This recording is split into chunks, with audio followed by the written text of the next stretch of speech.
아나운서 정지원입니다. 올 시즌 프로야구 최고 인기팀 가운데 하나였던 한화 이글스의 최원호 감독이 전격 사퇴했습니다. 성적 부진에 책임을 진 건데요. 한화는 2년 연속으로 시즌 도중 사령탑을 교체하는 침통한 상황을 맞이하게 됐습니다. 그런가 하면 김도훈 임시 감독이 이끄는 우리 축구대표팀이 북중미 월드컵 아시아 2차 예선에 나설 선수 명단을 발표했는데요. 전체 선수 23명 가운데 7명이 새로운 얼굴이라고 합니다. 대대적인 변화가 예상되는데요. 우리가 주목해볼 스포츠 이슈들 잠시 뒤 스포츠 핫 이슈 코너에서 꼼꼼히 살펴보겠습니다. 육아를 처음 하게 되면 모든 일이 어렵고 막막하기만 하죠. 육아의 정답은 없다지만 아이를 건강하게 키우기 위해선 반드시 알아야 할 지식들은 많은데요. 라디오 상담소 우리 아이는 왜? 오늘은 돌 이전의 아이들을 키울 때 어떤 점들을 주의해야 하는지 알려드릴 예정이니까요. 궁금한 분들 계속해서 함께해 주시죠. 저희 방송은 KBS 1라디오 유튜브 채널을 통해서도 실시간으로 시청 참여하실 수 있는데요. 많은 관심 부탁드리면서 KBS 세상의 모든 정보 지금 시작합니다.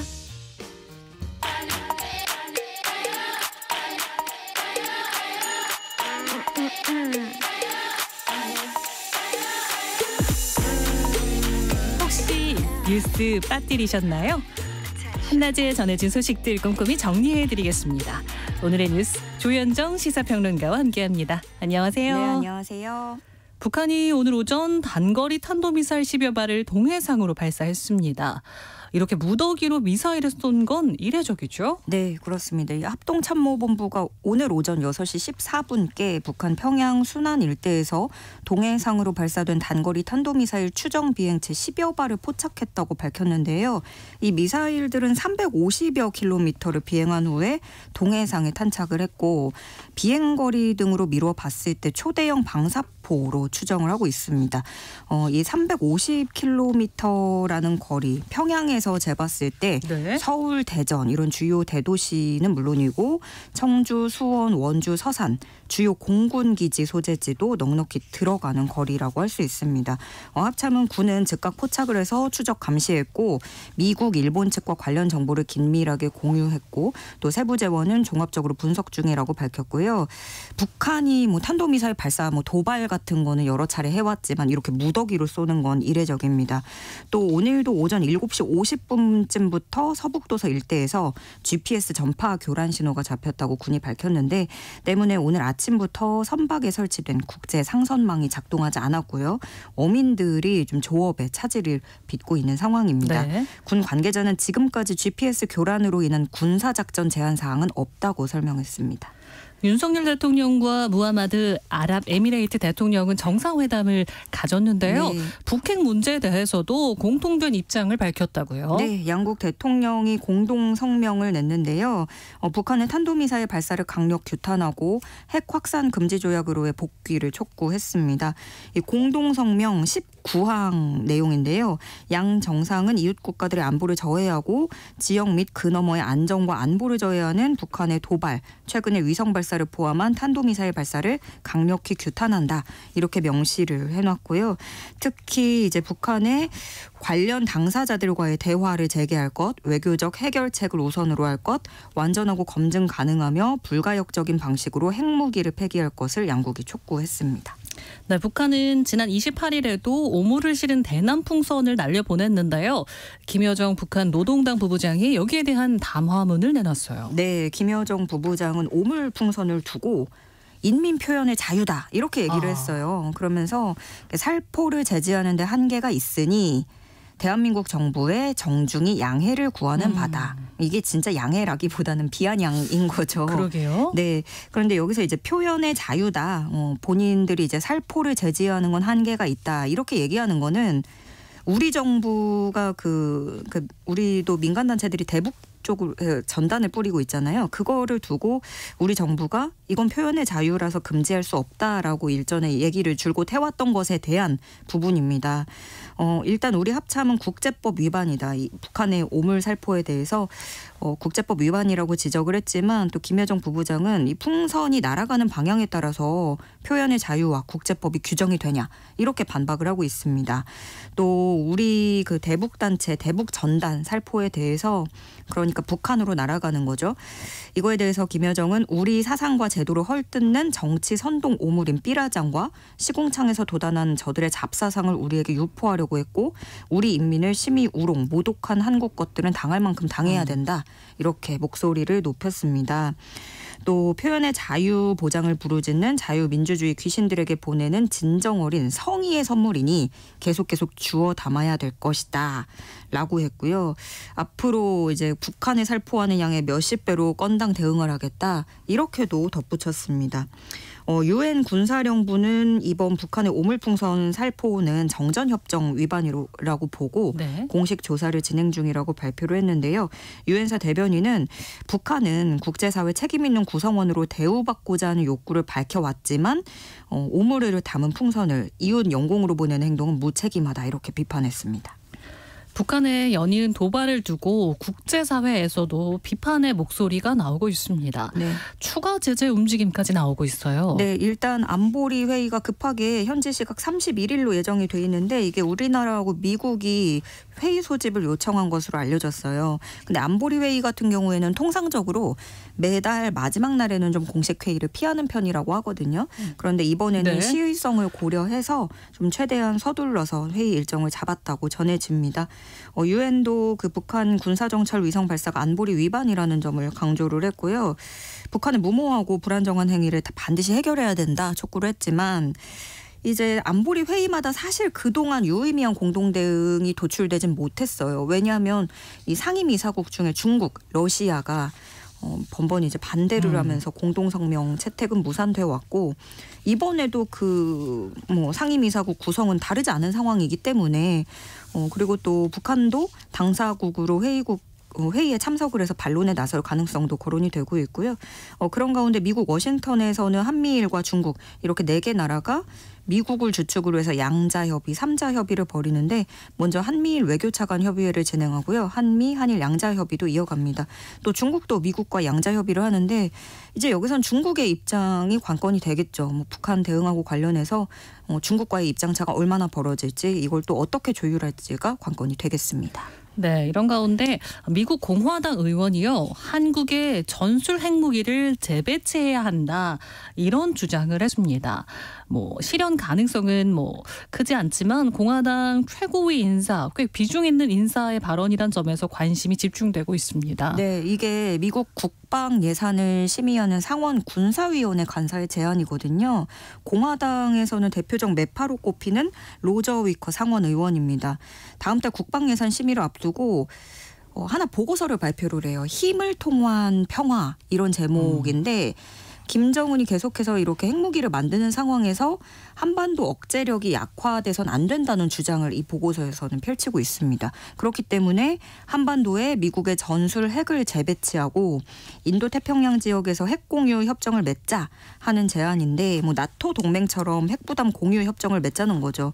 여기에는 그런데 한국뿐만이 아니라 일본, 호주가 참여할 의사가 있는지 대화를 시작해봐야 된다라는 주장을 펼치고 있습니다. 그렇지만 분명히 그런 점은 있죠. 이게 공화당 의원, 매파 의원이다 보니까 애초에 좀 바이든 행정부 정책을 좀 비판하는 입장이 많이 들어있기도 하고 그리고 또 이 주장에 따르면 증액을 우리 돈으로 한 75조 원가량 해야 되거든요. 네. 근데 백악관하고 공화당이 이미 지난 그 국방예산 증액 범위를 합의를 했고 그게 또 그 수준이 전년 대비 1% 수준이기 때문에 이 제안이 받아들여지긴 힘들 거라는 관측이 우세합니다. 네, 다음 소식으로 넘어가 보겠습니다. 윤석열 대통령이 야당 단독으로 국회를 통과한 4개 법안에 대해서 결국 거부권을 행사했습니다. 네, 전세 사기 특별법 있고요. 민주유공자법, 농업회의소법, 한우산업지원법 이렇게 4개의 거부권을 네. 행사했습니다. 단 하나 세월호 참사 피해구제 및 지원 특별법은 여야 큰 이견이 없어서 그대로 공표를 했고요. 이로써 윤석열 대통령 거부권 행사는 취임 이후 14건째가 됐습니다. 이렇게 많은 양의 또 연이어서 그리고 동시에 무더기로 거부권을 행사하는 건 전례 없는 일인데요. 전세 사기 특별법이나 민주유공자법 같은 경우에는 여야 입장차가 굉장히 큰 법안이었습니다. 네. 그나마 나머지 두 개, 농업회의소법과 한우산업지원법에서는 조금 절충 여지가 있지 않을까 이런 말도 나왔는데 아무래도 대통령실에서도 뭐 14건 거부권을 딱 행사를 하기에는 좀 부담도 있고 해서 거부권 행사를 좀 최소화할 방침도 있었다고 들려왔고 그러면 2건에 대해서 하지 않을까 뭐 이런 관측도 있었지만 국민의힘이 반대 입장으로 기울었죠. 즉각적으로 거부권 건의를 굉장히 공표를 강력하게 하면서 대통령실도 이에 호응하는 결과가 됐고 어떻게 보면 직전에 바로 얘기했던 당과 대통령실은 공동 운명체다 이렇게 하던 말이 그대로 드러난 대목이다 이렇게도 해석을 할 수 있겠고 21대 국회 종료와 함께 거부권을 행사한 거기 때문에 국회법에 따라서 이 4개 법안은 자동 폐기됐습니다. 네, 오늘 22대 국회가 개원을 했는데요. 민주당은 대통령이 거부권을 행사한 4개 법안을 다시 추진하겠다는 입장이네요. 네, 그렇습니다. 22대 국회 첫날부터 최상병 특검법 앞세워서 대통령실과 여당을 다시 압박할 방침을 세우고 있고요. 오늘 오후에 의총에서 두 법안을 1호 당론 법안으로 채택할 전망입니다. 여기에 그 지원금, 긴급 지원금 얘기도 들어가고요. 이 최상병 특검법 같은 경우에는 부결된 법안이기 때문에 네. 일부 보완을 거쳐서 다시 발의를 하게 되는데 이에 대해서 대통령실에서는 헌법을 수호해야 되는 대통령으로서 행정부 권한을 과도하게 침해하는 입법에 대해서는 국회 제1을 거부권을 요구하지 않을 수 없다. 이렇게 맞서고 있습니다. 이런 행보들을 봤을 때 22대 국회에서도 법안을 강행 처리하고 또 거부권을 내고 이걸 다시 재의결 올렸다가 폐기되고 이런 수순이 되풀이될 가능성이 높아 보이고요. 그러다 보니까 윤 대통령이 좀 야당과 소통하면서 입법을 처리할 수 있는 정치적 해법을 내놓지 못하고 있다라는 비판도 나오고 있습니다. 전세 사기 특별법 얘기 마지막으로 조금 더 해보면 이 법이 결국 폐기되면서 공공임대제도를 강화하겠다는 정부의 대안 역시 신속한 시행이 어려워졌죠. 네, 일단은 뭐 법안은 폐기가 됐고 물론 야권에서는 이걸 다시 올려서 재발의하겠다라고 선언을 했습니다. 그런데 이제 문제는 시간인 거죠. 네. 그러니까 발의하고 상임위에서 처리하고 법사위 지나서 본회의로 가야 되는데 당장 지금 뭐 국회 소관 상임위 구성부터 시간이 걸리는 실정이고요.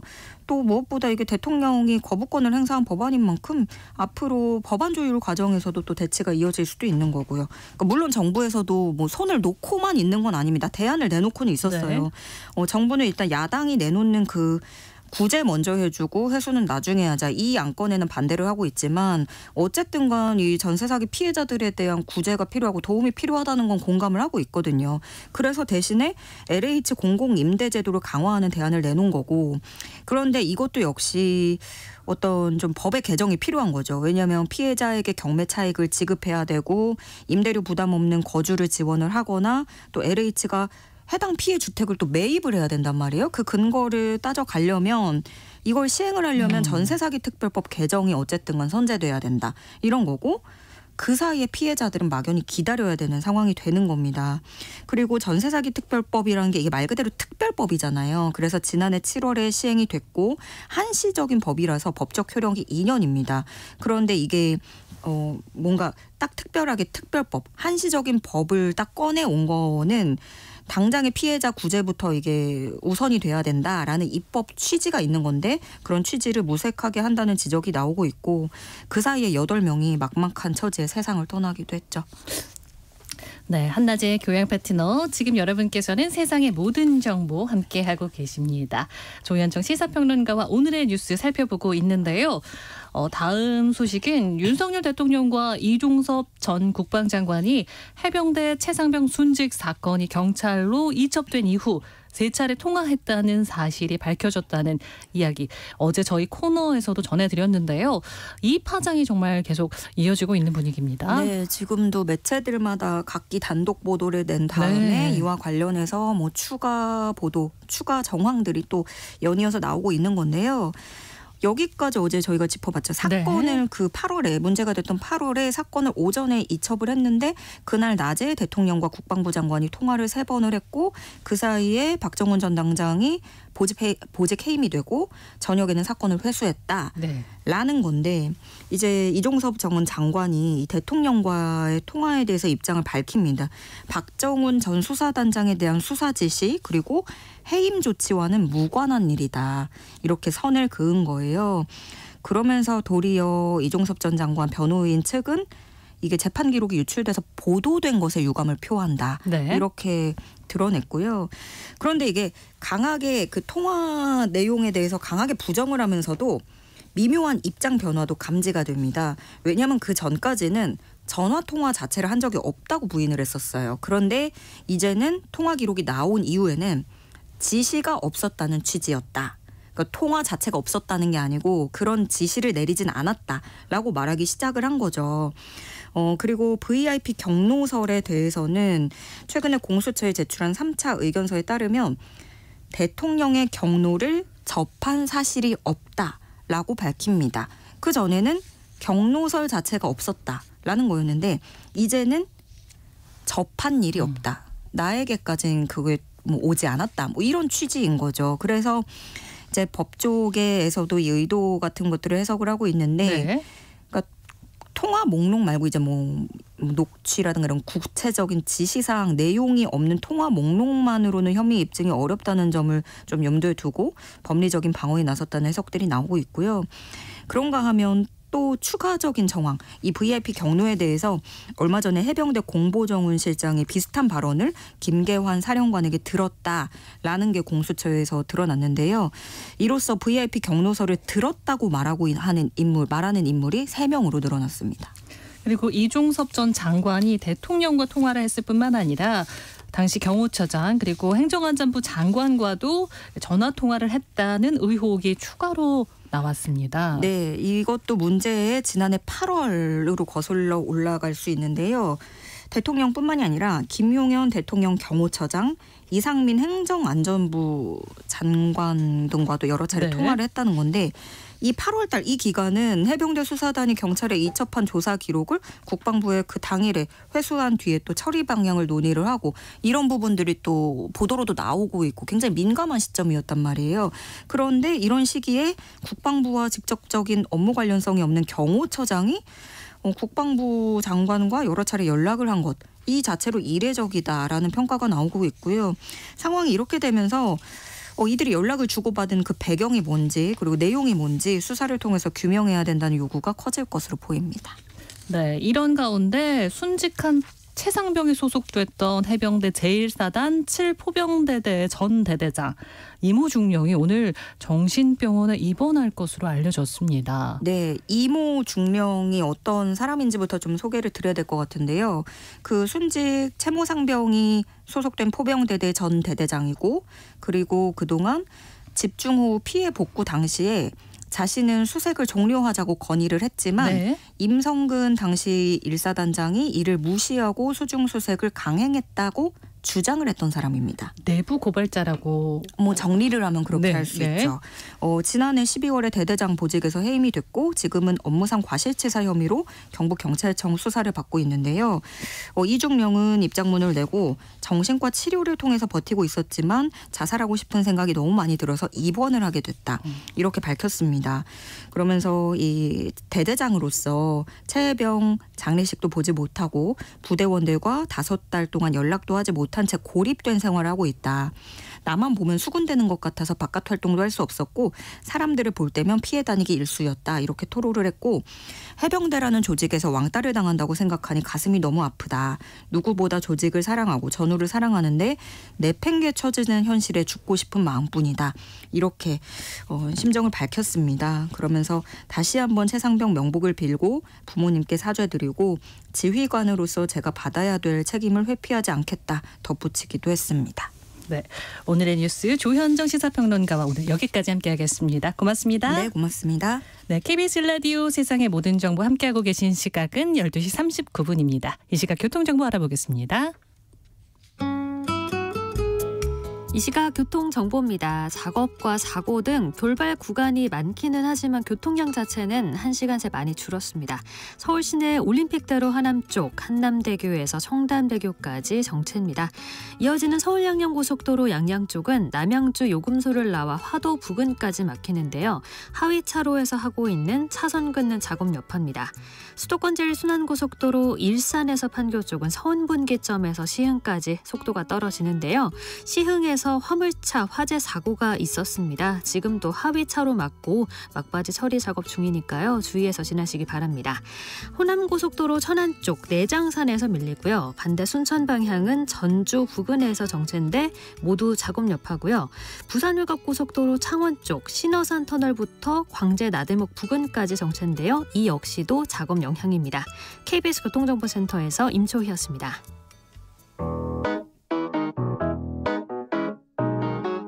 세상의 모든 정보는 청취자분들의 관심과 참여를 기다립니다. 방송 들으시면서 궁금한 점이 있거나 의견 공유하고 싶은 분들 계시면 문자 보내주세요. 추첨을 통해 모바일 쿠폰 보내드리겠습니다. 참여하실 번호는 샵 9730이고요. 짧은 문자 50원, 긴 문자 100원의 이용료가 부과됩니다. 콩 게시판을 통해서는 무료로 참여하실 수 있고요. KBS 1라디오 유튜브 채널을 통해서도 실시간으로 시청 참여하실 수 있습니다. 꼭 알아야 할 정보를 알기 쉽게 전달해드리는 세상의 모든 지식. 목요일에는 한 주간에 있었던 스포츠 소식을 살펴보는 스포츠 핫 이슈 시간이죠. 정현호 KBS 스포츠국 PD와 함께합니다. 안녕하세요. 네, 안녕하십니까. 최근 KBO 리그에서 굵직한 이슈들이 많았습니다. 네. 먼저 한화 이글스 최원호 감독이 27일 자진 사퇴 의사를 밝히고 팀을 떠났죠. 네, 맞습니다. 이 최원호 감독 그리고 이제 박찬혁 대표이사까지 동반 사퇴 의사를 네. 표명을 했습니다. 그러면서 유일하게 남아있는 대표진이라고 할 수 있는 손혁단장 네. 같은 경우는 이제 이 감독과 대표이사의 후임 인선이 마무리 짓는 대로 자신도 이 자리에서 물러나겠다라는 의사를 어느 정도는 전달을 한 상태라고 합니다. 일단 대표이사 자리는 지금 이제 선임이 됐습니다. 박종태 대표이사가 부임을 했고요. 반면에 이제 감독 같은 경우는 조금 더 시일이 걸릴 것으로 예상을 하고 있는 상황인데 참 이게 공교롭게도 이 두 감독과 대표이사의 사퇴 이후로 벌어진 두 경기에서 모두 한화 이글스가 승리를 했습니다. 이렇게 되면서 이게 사실 일시적인 충격요법일지 어떻게 보면 선수단이 좀 각성하는 계기가 될지 여기에 더해서 또 이 대체 외국인으로 들어오는 새 외국인 투수죠. 네. 이 하이메 바리아 선수도 정식 계약을 맺고 선수단에 합류를 했습니다. 한화 이글스가 시즌 초반에 굉장히 좋은 모습을 보이다가 그렇죠. 네, 이제 4월, 5월 들어서면서 부진한 모습이었는데 어떻게 보면 이런 충격요법을 계기로 좀 반등에 성공할 수 있을지 지켜봐야 될 것 같습니다. 네, 시즌 초반 또 기대하는 팬들도 많았기 때문에 네. 남은 시즌도 좀 어떻게 될지 감독 대행 체제로 가는 건지 아니면 네. 감독 선임 작업이 진행 중인 겁니까? 일단은 이 정경배 수석 코치가 감독 대행으로 팀을 지휘하게 됩니다. 그런데 아마도 빠른 시일 내에 새로운 감독을 찾는 것이 좀 최선의 방법이지 않을까 싶은데 왜냐하면은 이 대표와 감독과 단장까지도 사퇴할 가능성이 높은 상황이다 보니까 좀 근본적으로 이런 어수선한 분위기를 수습할 수 있는 약간의 그 경력이 많은 감독이 와야 되지 않을까라는 이제 의견이 좀 많이 나오고 있거든요. 그래서 이제 한화 이글스 같은 경우는 실제로 이 김성근 감독을 마지막으로 1군 지휘 경험이 없는 사령탑들이 그동안 계속 감독으로 이제 부임을 네. 해왔어요. 수베로 감독도 그랬었고 그랬는데 이런 부분에 있어서는 좀 소위 말하는 중량급 지도자가 누가 있을까라고 했을 때 지금 이제 KBSN 스포츠 해설위원으로 있는 류지연 전 LG 트윈스 감독에 대한 네. 이야기들도 좀 나오고 있거든요. 그 외에는 뭐 선동열 감독이라든가 김경문 감독 이런 전 감독들의 빅네임들이 약간 한마평에 오르내리고 있는 상황입니다. 네, 과연 어떤 감독이 선임이 될지 지켜보도록 하겠고요. 네. 트레이드 소식이 연달아 들리고 있습니다. 그러니까요. 이렇게 또 사실 그저께 나온 뉴스였죠. 박병호 선수가 네. KT 위주 구단 측에게 본인의 이제 그 트레이드 혹은 방출을 요구했다. 이제 자신을 풀어줄 것을 요구했다 이런 기사가 나왔었는데 보통 이런 뉴스가 나오고 나면은 이제 구단 내부에서는 확인해 보겠다 하면서 최소한 며칠 이상의 시간은 소요가 되기 마련이거든요. 네. 당일 저녁에 바로 뉴스가 나왔습니다. 네. 이 박병호 선수와 삼성의 오재일 선수의 1대1 트레이드가 발표가 됐단 말이죠.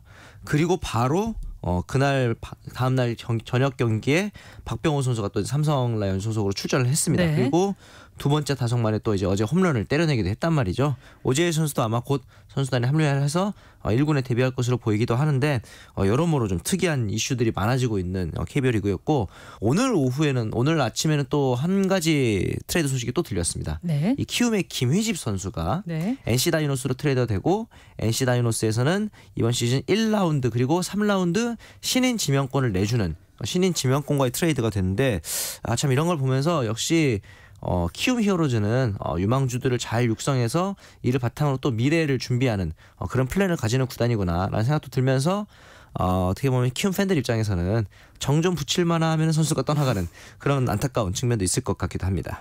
네, 그럼 박병호 선수 트레이드 얘기를 조금 더 해보면 네. 말씀해주신 대로 지난 이틀간 야구계를 정말 떠들썩하게 만들었는데 네. 시즌 중에 부진해서 기회를 부여받지 못한다고 선수가 방출을 요청하는 건 좀 이례적인 일인 거죠. 그렇죠. 사실은 이 선수와 구단은 계약 관계거든요. 그리고 계약에 있어서는 소위 말하는 갑을 관계가 명확할 수밖에 없습니다. 구단이 선수의 그 출전권과 운영권을 쥐고 있기 때문에 이렇게 어떻게 보면 항명에 가까운 요구를 했을 때 이 박병호 선수에 대해서 팀이 뭐 방출을 해주지 않고 네. 2군에 계속 소위 말해 묵혀두고 있다고 해도 계약상으로 문제될 건 없거든요. 이런 부분에서 봤을 때는 박병호 선수가 조금은 쉽지 않은 요구였음에도 불구하고 제가 보기에는 어떤 그런 이해관계가 맞아떨어진 트레이드가 아니었을까라는 생각이 듭니다. 그런가 하면 박병호 선수는 최근에 좀 힘들었다. 네, 그런 말도 마음고생을 했었죠. 많이 했다라는 이야기를 밝혔거든요. 네, 맞아요. 네, 그래서 푸른색 이제 유니폼을 입고 삼성에서 또 어떤 활약을 펼칠지 네. 기대. 이런 상황이에요. KT 입장에서는 박병호 선수를 무상으로 웨이버 공시를 해도 할 계획이었는데 네. 이렇게 되면은 현재 2024 KBO 리그의 역순대로 12구단부터 차례차례 우선 협상권을 갖게 됩니다. 삼성 라이온즈 같은 경우는 지금 순위가 꽤 높게 있다 보니까 만약에 박병호 선수를 원했다면은 이 웨이버 순서에 있어서 후순위였기 때문에 자칫 그 전에 다른 구단이 채갈 수 있는 상황이었던 거죠. 그래서 우타자가 지금 삼성 라이온즈에 많이 없거든요. 거포들이 강민호나 맥키넌 정도에 불과하기 때문에 박병호 선수가 필요했던 상황이고 KT 위즈 입장에서도 아무것도 받지 못하고 선수를 보낼 뻔했는데 여기는 또 반대로 약간 좌타 거포가 강백호 선수 외에는 좀 부족한 상황이거든요. 이렇기 때문에 이 강백호와 로하스를 보좌할 수 있는 오재일 선수의 영입 그리고 1루 수비를 안정할 수 있다는 점 문상철 선수와 교대로 나올 수 있다는 점에서 여러 가지로 양 팀의 이해관계가 맞아떨어진 트레이드가 아닐까 싶습니다. 오재일 선수의 경기가 오늘 네, 또 열리게 되니까 어떻게 될지도 지켜봐야겠죠. 네. 그럼 이제 월드컵 아시아 2차 예선전을 준비 중인 축구 대표팀 소식을 살펴보도록 하겠습니다. 네. 일단 이번 6월 A매치에 나설 선수들 명단이 나왔습니다. 네. 새롭게 이름을 올린 선수들이 많아 보이더라고요. 맞습니다. 기존에 이 손흥민, 이강인, 황희찬 이런 선수들뿐만 아니라 이번 대표팀에서 새롭게 태극마크를 생애 처음으로 단 선수가 무려 7명이나 됩니다. 7명이요. 네, 지금 보시면은 오세훈, 배준호, 황재원, 최준 이 선수들은 기존의 연령별 대표팀에서 어느 정도 선을 보이다가 성인 대표팀에 최초로 발탁된 선수가 되겠고요. 황인재, 박승욱, 하창래 이 선수는 연령별 대표팀에도 아니고 처음으로 A 대표팀에 바로 발탁되는 또 영예를 안기도 했습니다. 네, 그 중에서 박승욱, 맞습니다. 황인재, 네. 하창래 선수 얘기부터 네. 좀 더 해보면 네. 말씀해주신 대로 그 연령별 대표팀도 거치지 않은 그렇죠. 그 선수에게는 엄청난 영광인 거죠. 소위 말하는 그 엘리트 코스잖아요. 17세 이하, 20세, 23세 이하 이런 연령별 대표팀을 거쳐서 성인 대표팀에 데뷔하는 게 소위 말하는 엘리트 코스인데 이런 코스 전혀 없이 이 선수들의 발탁이 어떤 의미가 있냐면은 오직 K리그에서 보여준 모습만으로 증명을 해냈다. 그리고 이거에 대해서 김도훈 감독이 보답을 했다. 이렇게 볼 수 있을 것 같아요. 지금 이 포항의 황인재 골키퍼 같은 경우는 지금 K리그에서 가장 폼이 좋은 선수 중에 한 명입니다. 네. 지금 조현우, 황인재 그리고 김경민 이 선수들이 지금 K리그에서 탑3로 골키퍼 폼으로 꼽히고 있는 선수인데 이게 K리그에서 잘만 하면 언제든지 국가대표 선발될 수 있다라는 점을 보여준 것 같고 최근 K리그 순위를 보시면 낯선 이름이 하나 있어요. 바로 이 김천 FC인데 이 팀이 김천이 큰 도시도 아니고 빅마켓도 아님에도 불구하고 지금 상위권에 네. 자리를 하고 있단 말이죠. 이 돌풍의 중심에 있는 박승욱 선수도 역시 대표팀에 승선을 했고요. 작년에는 이제 포항에서 굉장히 좋은 활약을 보이고 나고야로 넘어간 이 하창래 선수도 중앙 수비수에 선발을 됐기 때문에 이런 부분들이 최근에 가장 폼이 좋은 선수들 위주로 선발을 하겠다라는 방침으로 볼 수 있을 것 같습니다. 네, 다소 파격적인 선택일 수 있지만 어쩌면 숨은 옥석일 수 있다. 그럼요. 네, 기대가 많아지는데 그런 측면에 있어서 기존 선수들과 어떻게 호흡을 보일지 그렇죠. 궁금한데요. 무엇보다 네. 풀백 진영 개편이 눈길이 가네요. 맞습니다. 이 연령별 대표팀을 거쳐서 올라온 최준 선수와 황재원 선수 두 선수 모두 지금 이제 FC 서울과 대구 FC에서 붙박이 주전으로 나서고 있기 때문에 굉장히 좀 좋은 활약을 보여줄 것으로 생각이 되고 여기에 더해서 이제 정우영 선수의 복귀도 저는 의미가 있다고 봐요. 그 전까지 이제 우리나라 대표팀의 수비형 미드필드진을 잘 책임지고 있었던 선수고 수비적인 측면에서 굉장히 강점이 있는 선수이기 때문에 아무래도 선수의 교체가 많아지면은 수비 조직력에서 균열이 생길 수밖에 없는 부분이 있습니다. 근데 이런 부분들을 메꿔주기 위해서 경험 많은 정우영 선수가 발탁된 게 아니겠는가 이런 생각을 또 해보게 되기도 하고 기본적으로 이 대표팀 내 경쟁력을 좀 부려놓고자 하는 김도훈 감독의 의도가 느껴지기도 합니다. 그리고 한 가지 이제 추가하자면은 상대가 이번 A매치 기간의 상대가 싱가포르와 중국입니다. 네. 이 정도의 어떻게 보면 이름값이 다른 상대를 대상으로는 우리가 약간의 모험을 해볼 수 있는 기회가 되지도 않았을까 이런 생각도 해보게 되고요. 네, 새롭게 함께하는 선수들의 선전. 싱가포르 경기가 6월 6일에 열린다고 하는데 함께 응원해 보도록 하겠습니다. 그리고 중국에서 구금됐다가 10달 만에 풀려났던 손준호 선수의 소식도 전해지고 있습니다. 네. 6월 K리그 복귀를 목표로 훈련 중이라고요. 네, 지금은 이제 K5 리그에 있는 건용FC에 선수 등록을 했고요. 그러면서 이제 디비전 리그 경기에 참가를 하기 위해서 지금 훈련을 하고 있는 상태입니다. 지금까지 올라온 부분에 있어서는 어느 정도 상태인지를 물어보니 경기 감각이라든가 체력적인 측면에서는 조금 더 필요한 것 같다. 그래도 이제 피지컬적인 상태는 굉장히 잘 준비돼 있다라고 이제 본인에 대한 얘기를 했는데 K5 리그면은 쉽게 말해서 동호인 리그예요. 동호인 리그에 손준호 선수는 그 국가대표잖아요. 국가대표 네. 출신 선수인데 이게 맞냐라는 이제 거에 대해서 디비전에 속한 8개 팀 가운데서 이날 이제 경기를 26일 날 상대 팀이었던 벽산 플레이어스 팀이 이건 좀 아니다라고 해서 이제 출전 반대 의사를 피력을 했다고 합니다. 그렇다 보니까 이 벽산 플레이어스의 경기에는 출전하지 않겠다는 약속을 한 상태라서 다음 돌아오는 이제 건용 FC의 경기에서 손준호 선수가 실전 감각을 좀 더 끌어올릴 기회가 생기지 않을까로 생각을 해보고 K리그의 이제 추가 선수 등록 기간이라는 게 있습니다. 6월 네. 20일부터 7월 31일까지인데 이 기간 동안 손준호 선수가 좋은 모습을 보여준다면은 K리그 1에 또 이제 추가 등록을 해서 다시 또 좋은 모습을 보이고 앞서 말씀드린 것처럼 김도훈 감독의 눈에 들어서 발탁될 수도 있는 그런 기회를 노리게 될 것 같습니다. 조만간 함께 K리그에서도 볼 수 있기를 바라보겠습니다. 네. 마지막은요. 유도 대표팀 소식인데요. 네. 한국 유도 대표팀이 세계 선수권 대회 혼성 단체전에 출전을 했는데 네. 규정을 숙지하지 못해서 실격패를 했다는 사실이 맞습니다. 그것도 뒤늦게 네, 알려졌습니다. 이게 지난 25일에 이 아랍에미레이트 아부다비에서 열리고 있는 세계선수권 혼성단체 8강전이었거든요. 이 세 번째로 나서는 원종훈 선수가 부상을 이유로 매트에 올라갔다가 이제 기권을 했습니다. 네. 근데 문제는 이 IAJF 유도 협회죠. 유도 대회 규정에 따르면은 매트에 일단 올라온 선수가 경기를 거부하게 되면은 해당 팀이 실격되고 더 이상 대회에 출전할 수 없습니다. 그러니까 처음부터 이 체급에 대해서 포기를 하고 매트에 올라서지 않고 그냥 1패를 했으면 되는 건데 경기에 나섰다가 포기를 했기 때문에 이런 문제가 생긴 거거든요. 하지만 이제 뭐 우리나라 대표팀의 문제도 있겠습니다만 IJF 입장에서도 2대1을 규정을 알지 못하고 진행을 하는 어떤 약간 총극도 있었단 말이죠.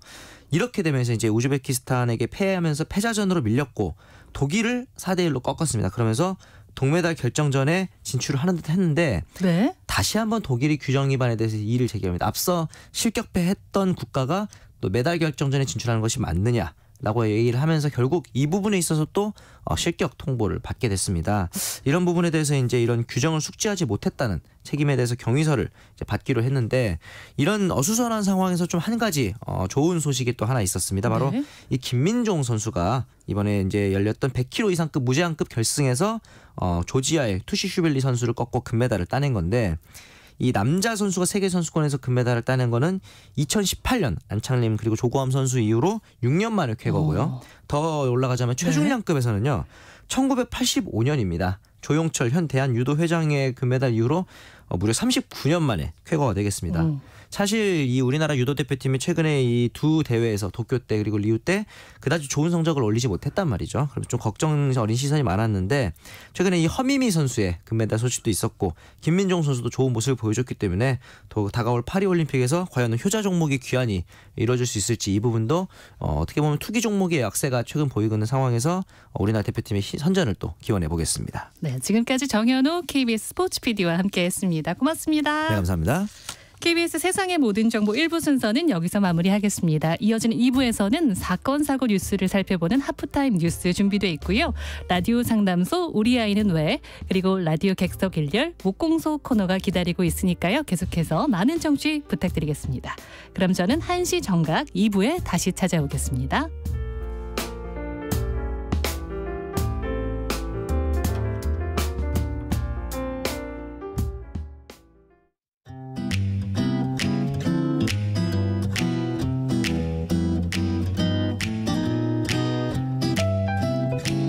안녕하세요. 바른말 고운말입니다. 과일을 낱개로 사지 않고 상자째 사는 것이 더 저렴해서 이렇게 사는 경우가 있습니다. 그런데 간혹 상자 아래쪽에 있는 과일이 위에 있는 과일의 무게 때문에 눌려서 상태가 안 좋아진 것들이 있을 때가 있지요. 이처럼 채소나 과일 같은 것이 물러졌다든지 아니면 우리 살갗이 헐어서 문드러진 것을 가리켜서 짓무르다 라고 합니다. 그렇다면 이 짓무르다를 글자로 쓸 때 첫 음절의 지 밑에 어떤 받침을 쓰는 게 맞을까요? 짓무르다로 발음하기 때문에 지 밑에 니은 받침을 쓰는 것으로 알고 계시는 분들도 있을 텐데요. 지 밑에는 시옷 받침을 쓰는 것이 맞습니다. 이것은 첫 음절 짓 다음에 비음인 미음으로 시작하는 말이 와서 그 영향을 받아서 짓무르다로 발음하는 것이죠. 첫 음절의 짓은 일부 동사 앞에 붙어서 마구, 함부로 또는 흠씬이란 뜻을 나타내는 접두사입니다. 이 짓무르다 외에도 짓누르다, 짓밟다, 짓이기다 같은 표현들도 모두 같은 접두사를 쓰죠. 그런데 이 중에서 제가 말한 동사 짓밟다는 진으로 발음하지 않고요. 짓으로 발음된다는 것을 보시면 지 밑에 니은 받침을 쓰지 않는다는 걸 확실하게 이해하실 겁니다. 바른말 고운말 아나운서 변희영이었습니다.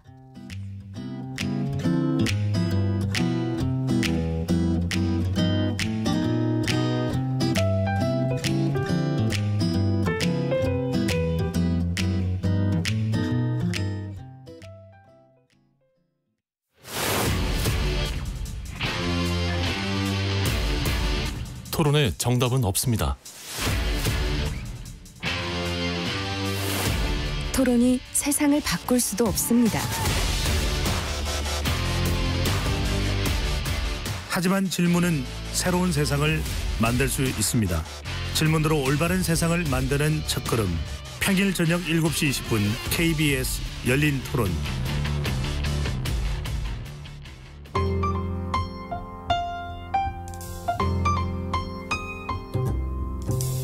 어떤 하루 보내고 계신가요? 눈코 뜰 새 없이 바쁘게 지나가는 한 주. 월요일부터 금요일, 매일 밤 10시부터 12시까지는 오롯이 당신만을 위한 시간입니다. 당신을 위한 지식 쉼터. 오늘 밤 일라디오.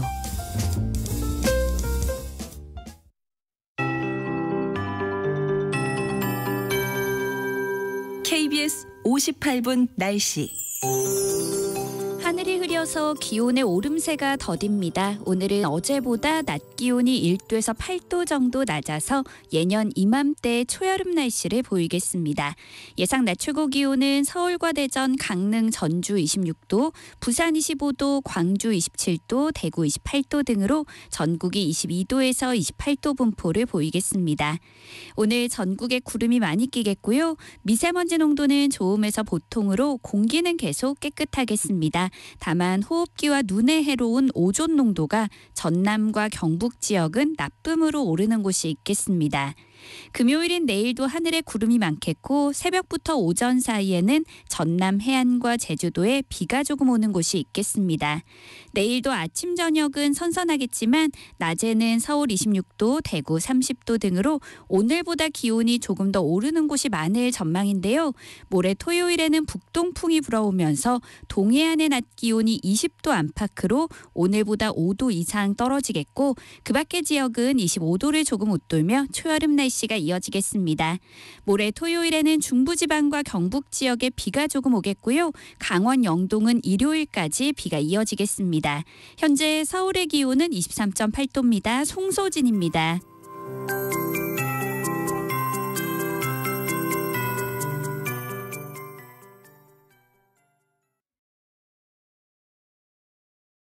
정성을 다하는 국민의 방송 KBS가 한시를 알려드립니다. AM 711kHz, FM 97.3MHz, KBS 1라디오입니다. HLKA.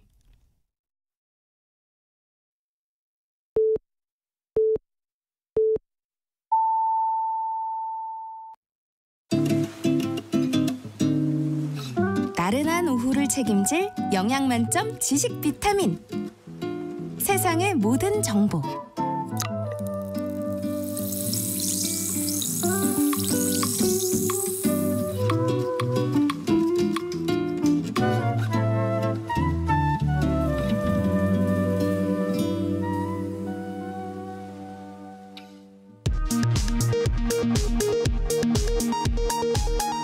이 시각 라디오 정보센터 뉴스입니다. 북한이 오물풍선에 이어 오늘 오전 동해상으로 단거리 탄도미사일 10여 발을 발사했습니다. 이번 미사일은 350여 킬로미터 비행 후 동해상에 탄착했다고 합참은 밝혔습니다. 22대 국회 임기가 오늘 시작됐습니다. 국민의힘은 오늘부터 연찬회를 열고 22대 국회 활동 전략을 논의하고 1호 법안까지 정할 계획입니다. 더불어민주당은 오늘 오후 의원총회를 열어 당론 1호 법안으로 해병대원 특검법을 채택하고 발의할 방침입니다. 올해 1분기 근로자 월평균 실질 임금이 지난해 같은 기간보다 1.7% 줄었습니다. 고용노동부 조사 결과 물가 수준을 반영한 근로자 1인당 1분기 월평균 실질 임금은 371만 1,000원으로 지난해 같은 기간보다 6만 4천 원 감소했습니다. 2천억 원대 불법 도박 사이트를 운영한 일당들이 경찰에 검거됐습니다. 이들은 사이트에서 벌어들인 수익금을 세탁하기 위해 위장 상품권 판매소를 이용하기도 했습니다. 2025학년도에는 전국 39개 의과대학에서 신입생 1,497명을 더 선발해 의대 신입생이 모두 4,610명으로 확정됐습니다. 비수도권 의대의 지역 인재 전형은 전년 대비 888명 늘었습니다. 지금까지 라디오 정보센터 뉴스 정한나였습니다.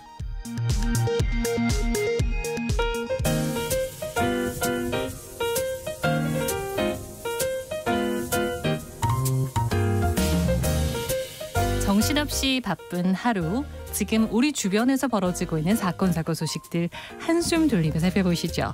하프타임 뉴스 임선우 뉴스캐스터와 함께합니다. 안녕하세요. 안녕하세요.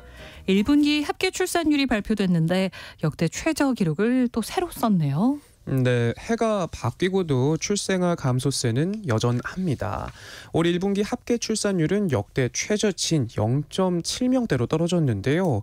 1년 전보다 0.06명 줄어 처음으로 0.8명 선이 붕괴됐습니다. 통상 연초에 출생아가 많고 연말로 갈수록 줄어드는 점을 고려하면 올해 남은 기간 합계 출산율은 더 내려갈 가능성도 큰데요.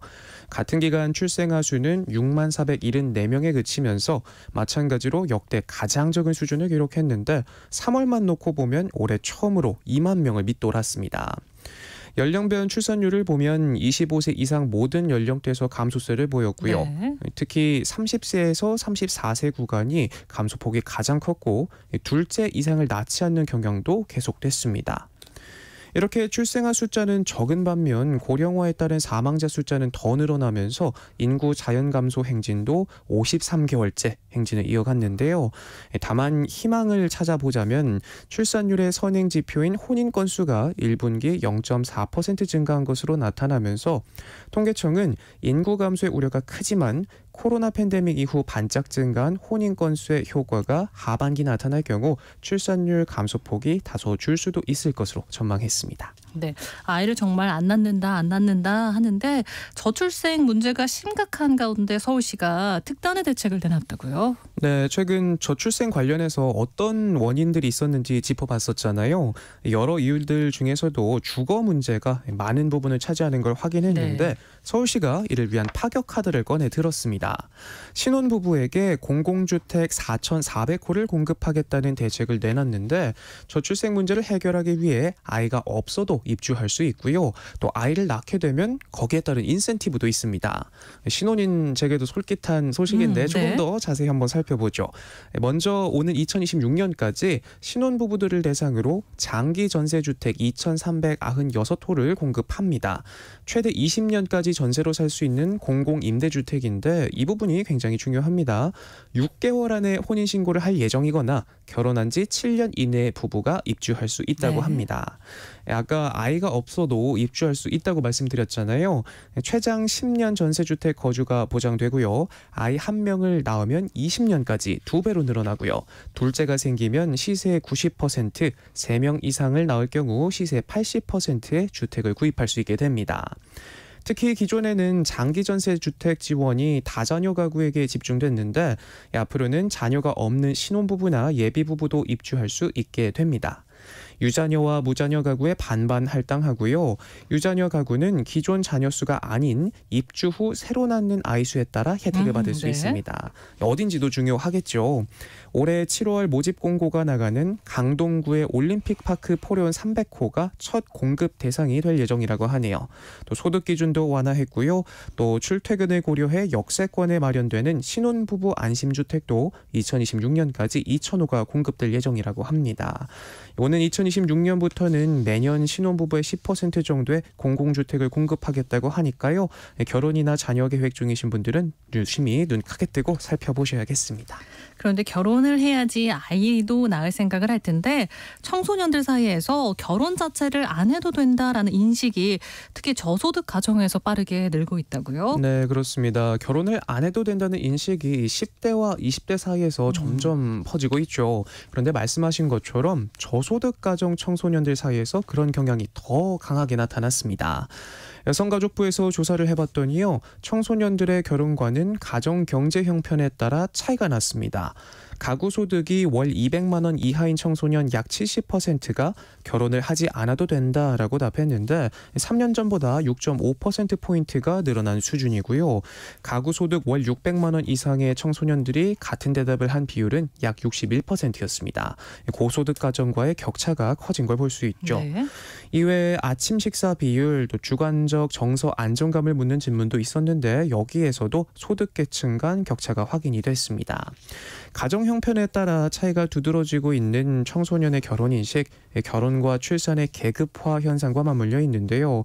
안 그래도 공부하느라 바쁜 청소년들인데 돈 걱정 때문에 결혼 못할 걱정까지 하게 되는 현실을 되짚어본 다소 씁쓸한 결과네요. 네, 다음 소식 살펴보겠습니다.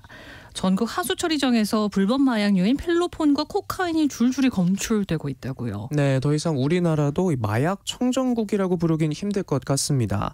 식약처가 지난 4년간 전국 17개 시도 하수처리장의 시료를 조사한 결과 네.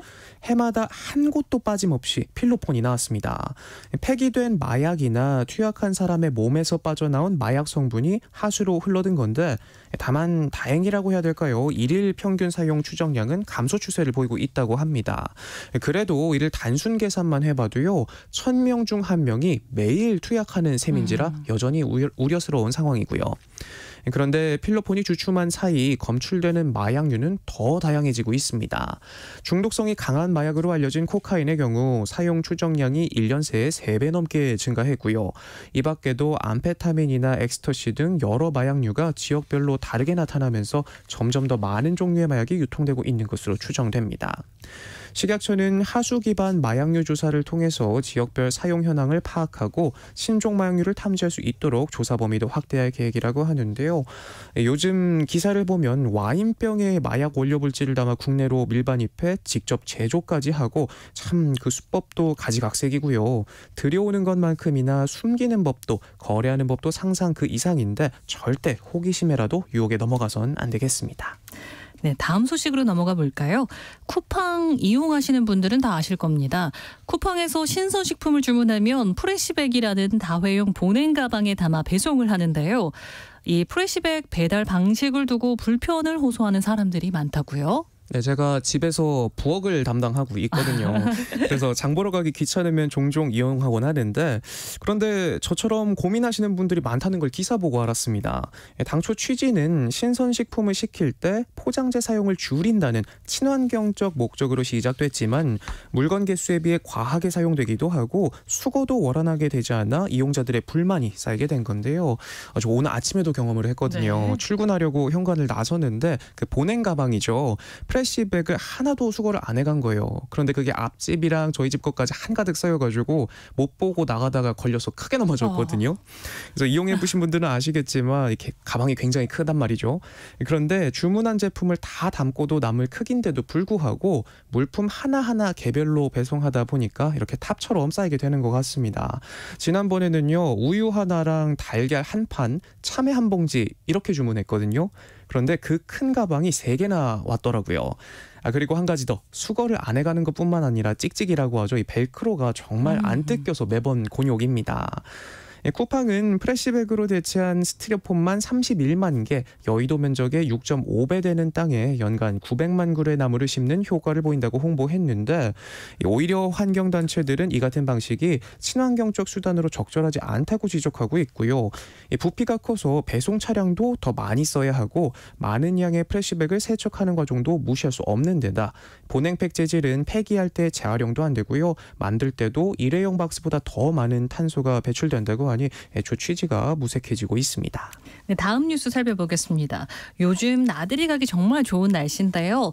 그런데 팅커벨로도 불리는 동양 하루살이가 서울 여기저기서 불청객처럼 나타나고 있습니다. 네, 최근 소스라치게 놀란 경험이 있는데요. 주말에 한강을 다녀왔거든요. 네. 앉을 자리를 찾다가 다리 밑에 적당해 보이는 곳을 발견해서 가까이 갔는데 온통 거뭇거뭇한 거예요. 참 청소도 안 돼 있네 생각하면서 가까이 들여다봤더니 시겁했습니다. 팅커벨처럼 생긴 벌레가 가득 붙어 있더라고요. 기겁하고 얼른 자리를 벗어났는데 이렇게 저처럼 놀란 분들이 한둘이 아니라고 합니다. 뜨거운 열기로 가득한 야구장만 가봐도요. 해가 지고 조명이 켜지는 순간 이 동양 하루살이들이 때로 몰려옵니다. 응원 무대는 물론이고 관중석부터 먹고 있던 음식 접시에도 후두둑 떨어지는데 한두 마리도 아니고 비가 오는 수준으로 떨어진다고 합니다. 이렇게 해가 지면서부터 보이던 하루살이들은 구장 바닥에까지 그물망에도 여기저기 붙어있는 모습인데 차마 경기를 끝까지 보지 못하고 자리를 뜨는 분들도 계시고요. 이렇게 팅커벨로도 불리는 동양 하루살이 작년보다 더 빨리 더 많이 나타나고 있습니다. 기온이 높아진 영향이 큰데 올해는 날씨가 따뜻해 작년보다 보름이나 빠른 5월부터 나타나기 시작했고요. 네.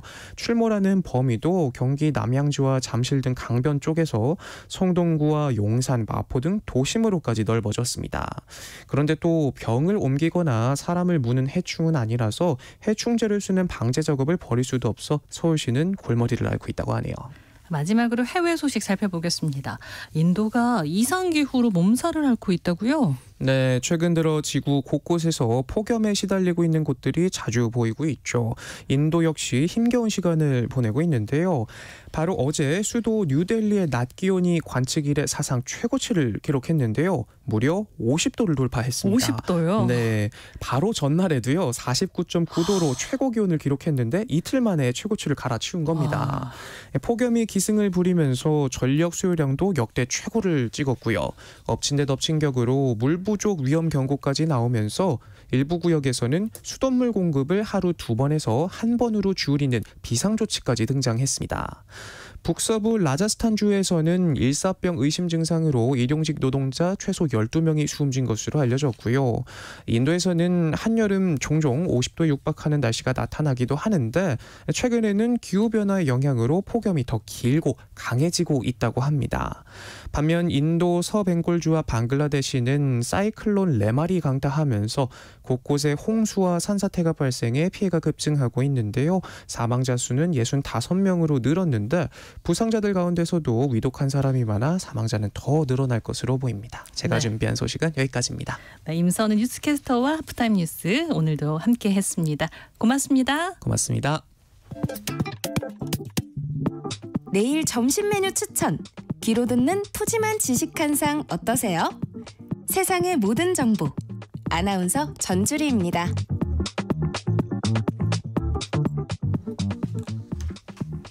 오늘도 참을 인을 새기며 육아서를 뒤적이고 계실 이 시대의 엄마 아빠를 위한 시간입니다.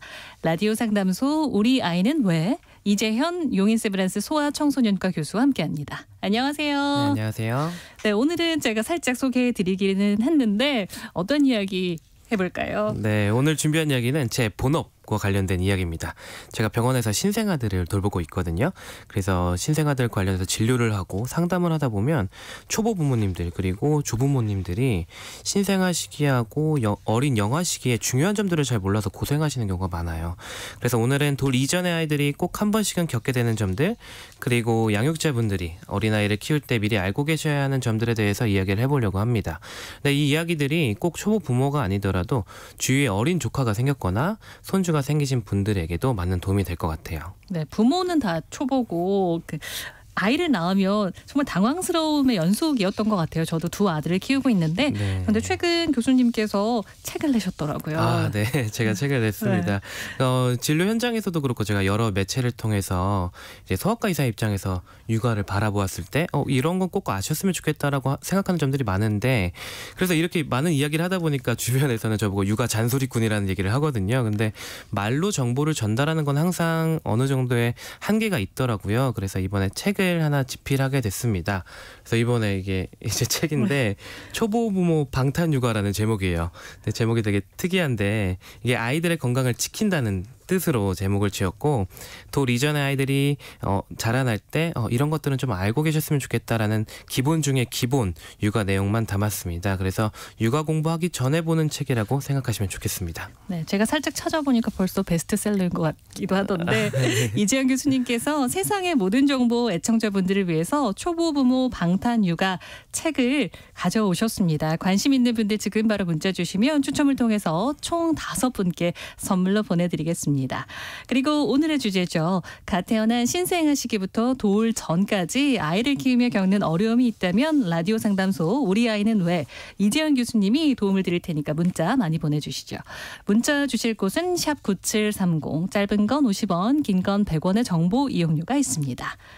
오늘 주제를 들으니까 사실 개인적으로는 첫 아이를 낳고 5년 전에 집에 왔을 때 참 막막했던 기억이 나는데요. 교수님께서도 아이 아빠라고 들었는데 딱 안고 집에 들어왔을 때 어떠셨습니까? 이게 이런 이야기를 하면 주변에서 가장 많이 하시는 반응이 그 소아과 의사니까 애 키우기 되게 쉽지 않았어? 이런 얘기를 합니다. 그런데 저도 사실 아기가 태어났을 때 처음 집에 오기 전에 이미 전문의가 되고 아이가 태어났거든요. 그래서 아이 집에 데려와봤자 난 잘 키우겠지 이렇게 자신만만했었는데 네, 역시 육아는 현실이더라고요. 가장 놀란 점이 아기 울음소리인데요.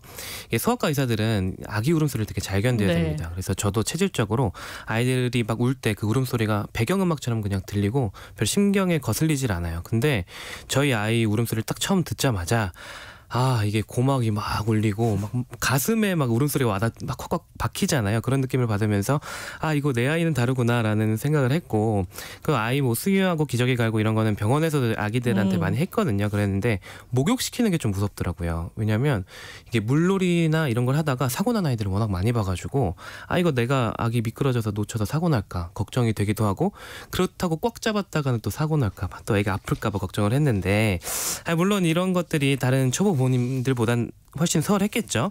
그런데도 저는 이제 육아는 현실이다라는 거를 좀 많이 느끼면서 이게 소아과 의사로서 일반 부모님들에게 어떤 도움을 드릴 수 있을까 이런 생각을 많이 하고 요즘 그런 이야기들을 많이 하고 다니고 있습니다. 네, 저는 개인적으로는 산후도우미 분이 계시다가 주말에 저희 부부끼리 애를 보는데 너무 울다가 지치지 않아서 울다 죽은 아이가 있는지 검색했던 기억이 주마등처럼 스쳐 지나가는데, 육아는 사실 그때만 힘든 게 아니라고 하더라고요. 고비의 연속이라는 얘기도 있던데 이런 고비들을 잘 넘기기 위해서 미리 알아두면 좋은 것들 차근차근 짚어보도록 하겠습니다.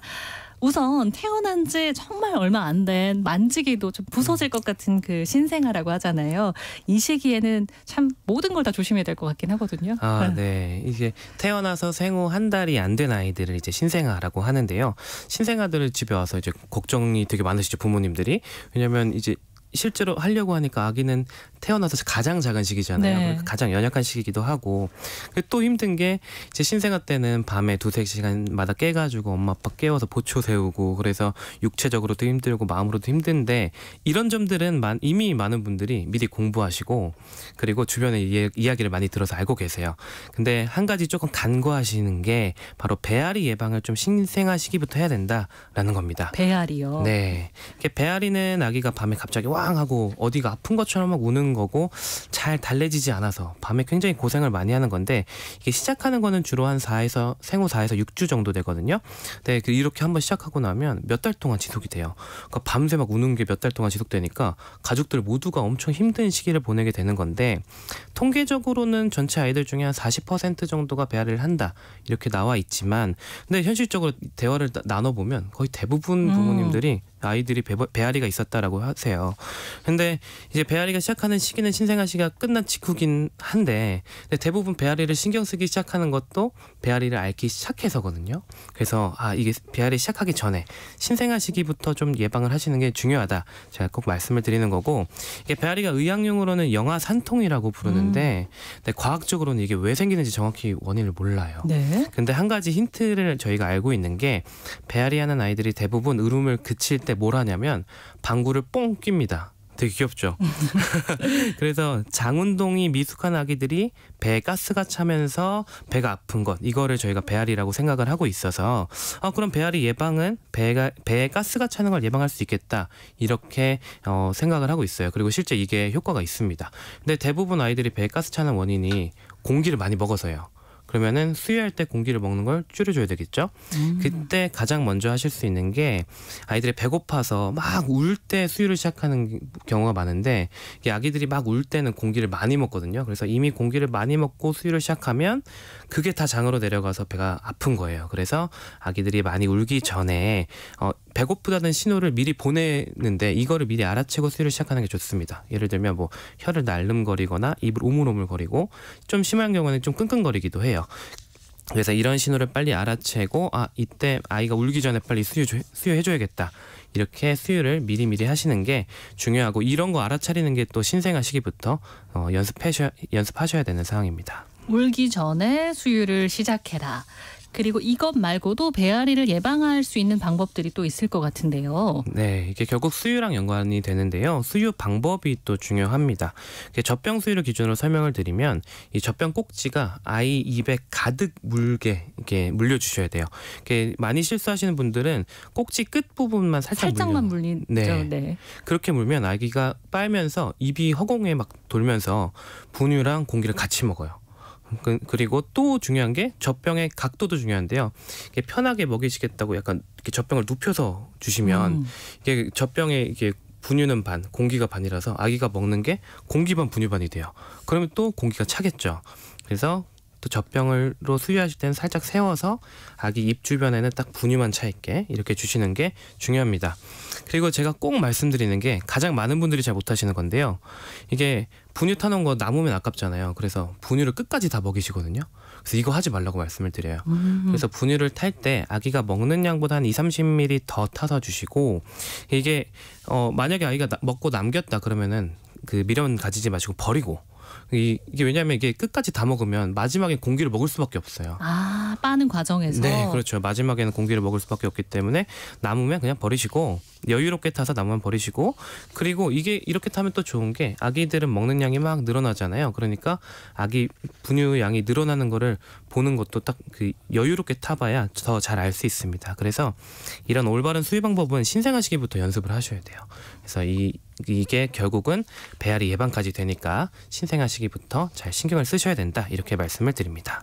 저는 아들을 둘이나 키웠지만 그 분유를 조금 더 타는 게 좋다는 건 어디서도 못 들었던 얘기 같아요. 네. 그런데 일단 이제 육아에 좀 적응을 하고 나면 특히나 요즘은 날씨가 좋잖아요. 그러니까 외출을 하고 싶다는 분들이 있을 것 같은데 주의해야 될 점들도 있다고요. 이게 가장 먼저 저는 화상을 조심하라고 말씀을 드리는데요. 이런 거 말씀드리면 대부분 부모님들은 나는 잘하는데 이렇게 말씀을 하시지만 병원에 있으면 화상 환자를 꽤 많이 봐요. 특히 어린 아기들. 네. 그러니까 어떨 때 많이 다치냐면 아기 데리고 보통 나가면 카페나 식당 가잖아요. 그럼 뭔가 뜨거운 걸 마시거나 먹을 수밖에 없는데 있는데 이게 조금 큰 아이들은 앉아서 이렇게 놀다가 뭐 음식 같은 걸 쏟는 일도 되게 많고요. 그리고 어린 아기들은 무릎에 앉혀놓고 음료수를 마시거나 음식을 드시는 분들이 계세요. 그럴 때 뭐 마시면 상관은 없는데 뜨거운 커피를 마시거나 어떤 국수 같은 거 먹다가 이렇게 면발이 떨어져서 아이들 화상이 있기도 하고 뭐 이런 사고가 납니다. 그래서 꼭 아기 주변엔 뜨거운 거 없이 아기를 안전하게 앉혀놓고 음료를 마시거나 식사를 하셔야 된다고 말씀을 드리고, 또 화상이라는 게 이런 뜨거운 거에서 다치는 것뿐만이 아니고 피부 이제 뜨거운 햇볕에 피부에 화상 입는 것도 있잖아요. 그래서 이게 여름에 또 조심을 하셔야 되는데요. 더운 날씨에 외출을 해야 된다라고 하면 가장 더운 시간인 정오부터 오후 2시까지는 외출을 좀 피하시고 유모차 그늘막이나 양산을 이용해서 햇볕을 최대한 막아주시는 게 중요하겠고요. 야외에 오래 있어야 된다 그러면 통풍이 잘 되는 긴팔 긴 바지 입히시고 아이들용 선크림이 있습니다. 이런 제품 사서 발라주시는 것도 좋은 방법입니다. 그리고 차 타고 장거리를 이동해도 될까 고민이신 분들도 많을 텐데 조심해야 될 필요가 있다고요? 이제 여행 계획 세우시는 분들도 많고 그러실 거예요. 근데 이게 여행할 때 특히 이제 자동차 여행할 때 주의해야 되는 게 흔들린 아이 증후군입니다. 이 흔들린 아이 증후군이라는 말이 좀 생소하신 분들도 많을 텐데요. 만 2세 미만의 아이들이 머리가 세게 흔들리거나 진동이 오래 지속될 경우에 이 부드러운 뇌가 딱딱한 두개골에 막 부딪히면서 뇌출혈이 생기는 경우예요. 그래서 되게 무서운 질환인데 이게 생각보다 약한 흔들림에도 발생할 수 있어서 병원에 있다 보면 꽤 많은 환자를 볼 수 있습니다. 제가 얼마 전에도 생후 4개월쯤 된 아기가 뇌출혈로 병원에 이렇게 실려온 거예요. 그래서 알고 보니까 부모님이 아기랑 조금 격하게 놀아주신 거예요. 근데 심한 것도 아니었는데 조금 격하게 놀아준 걸로도 뇌출혈이 생겨가지고 아이가 수술까지 받게 된 되게 안타까운 경우를 보게 됐는데, 근데 또 아까 말씀드린 게 이게 약한 진동이 오래돼도 뇌출혈이 생길 수 있다고 했잖아요. 이게 외국에서는 실제로 자동차를 오래 타고 여행하던 아기가 뇌출혈이 생긴 사례들이 실제로 보고되고 있습니다. 그래서 아기를 데리고 여행을 계획 중이신 분들, 특히 차를 타고 가실 거라면 1시간에 한 번은 휴게소에 들러서 10분 이상 휴식을 하라고 말씀을 드려요. 그럼 안전운전 하는 데도 도움이 되고 아기의 건강도 지킬 수 있고 기저귀도 갈아주고 그런 시간을 가지실 수 있습니다. 네, 그리고 신생아시기를 지나고 이제 뒤집기를 하고 나서 제가 아이를 키우면서 좀 힘들었다고 느꼈던 시기, 기어다니기 시작해는 7개월에서 9개월 요 정도의 육아 난도가 좀 올라가는 걸 느끼는 분들이 많을 것 같아요. 이 시기에는 또 어떤 것들을 신경 써야 될까요? 아이의 활동 반경이 넓어지면 이제 안전 문제에 신경 써야 된다는 거는 많이 알고 계시는데요. 많은 분들이 힘든 시기, 밤에 힘든 걸 까먹고 계시다가 이때 또 힘든 걸 느끼시거든요. 그게 바로 이앓이입니다.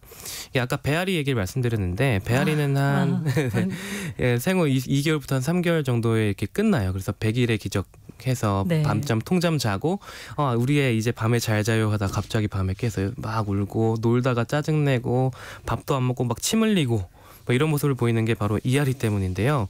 이게 왜 이렇게 울지 하고 아기를 잘 보면 입안에서 귀여운 이가 치아가 조금 나온 게 보여요. 그래서 되게 귀엽긴 한데 힘들기도 합니다. 이게 아기들이 평균적으로 생후 7개월 때 첫 치아가 나오는데 이게 태어날 때 원래 이 잇몸 밑에 자기가 나올 치아는 갖고 태어나거든요. 근데 이게 잇몸을 뚫고 나오면서 되게 아파요. 그래서 어떤 상처가 나는 것처럼 아프고 실제로 열이 나는 친구들도 있습니다. 근데 이게 우리는 사실 이 시기가 기억은 안 나고 초등학교 저학년 때쯤 영구치 날 때 생각해보면 별로 아프진 않았잖아요. 근데 그때랑 차이는 영구치 날 때는 이미 이가 있던 데가 빠지고 빈자리를 통해서 영구치가 나오기 때문에 안 아픈데 아기들은 이게 잇몸이 꽉 차 있는데 그거를 비집고 뚫고 나오기 때문에 되게 아픈 거예요. 그래서 어디 다친 것처럼 아프고 잇몸이 붓고 열이 나기도 하는 겁니다. 그러면은 이앓이를 하는 시기에 어떻게 좀 견뎌보면 좋을까요? 이게 방법을 알려드려도 사실 완전히 해결되진 않지만 좀 완화시킬 수 있는 방법이 있는데요. 검색을 막 해봤던 기억이 있어요. 이게 우리 어디 다쳐서 아플 때랑 비슷하게 대처하시면 됩니다. 일단은 냉찜질 해주시는 건데요. 이게 부어오른 잇몸에 시원한 물을 적신 깨끗한 수건으로 살살 마사지를 해주시거나 아니면 아기들 물고 노는 치발기 중에 얼려서 사용하시는 것도 있어요. 그런 거 하면서 냉찜질 해주시는 것도 통증을 좀 경감시키는 데 도움이 되고 강아지들 보면 보면 이가 나올 때 막 간지럽고 아프다고 딱딱한 장난감이나 뼈 막 물잖아요. 이것처럼 아이도 뭔가 단단한 걸 물면서 잇몸 마사지를 스스로 하거든요. 이걸 도와주실 수 있는 게 아까 말씀드린 치발기가 있고 네. 간식 중에는 티딩러스크라고 단단한 과자가 있어요. 이거 집에서도 쉽게 만들 수가 있고 팔기도 하는데 이런 간식을 주시는 것도 도움이 됩니다. 그리고 너무 심해서 열도 나고 막 밤에 못 자는 아이들은 아이들 열날 때 먹는 해열 진통제 있잖아요. 이게 이름에 진통제가 들어가요. 그래서 이걸 먹이시면 통증을 가라앉혀 주는데도 도움이 됩니다. 근데 저희가 항상 전문가들이 주의하라고 말씀을 드리는 게 인터넷이나 이런데 이알이 연고 같은 걸 팔아요. 근데 이 중에 국소 마취제 성분이 들어간 것도 있습니다. 근데 이런 것들은 절대로 사용하시면 안 되는 게 왜 우리 치과 치료 받을 때 이빨 마취하면 이게 마비돼가지고 막 침 흘리고 막 잘 발음도 안 나고 하잖아요. 근데 이게 아기들도 국소 마취제 성분이 들어간 걸 바르면 그런 현상이 나타나요. 그래서 뭐 음식 수유할 때 잘 못 삼켜가지고 막 폐에 흡인되고 폐렴이 생길 수도 있어서 이런 제품은 절대로 사용하시면 안 됩니다. 네, 그럼 이쯤에서 노래 한 곡 듣고 오도록 하겠습니다. 스티비 원더의 Isn't She Lovely. 스티비 원더의 Isn't She Lovely 듣고 왔습니다. 용인 세브란스 소아청소년과 이재현 교수님과 함께 하고 있는데요. 많은 분들이 코너 시작하자마자 문자 보내주고 계십니다. 함께 상담 나눠볼 텐데요. 먼저 콩으로 보내주신 홍창희님. 흔히 돌치레를 한다고 하잖아요. 돌전으로 아이들이 많이 아파서 입원까지 하는 경우가 많다던데 돌치레도 의학적으로 설명이 가능한가요?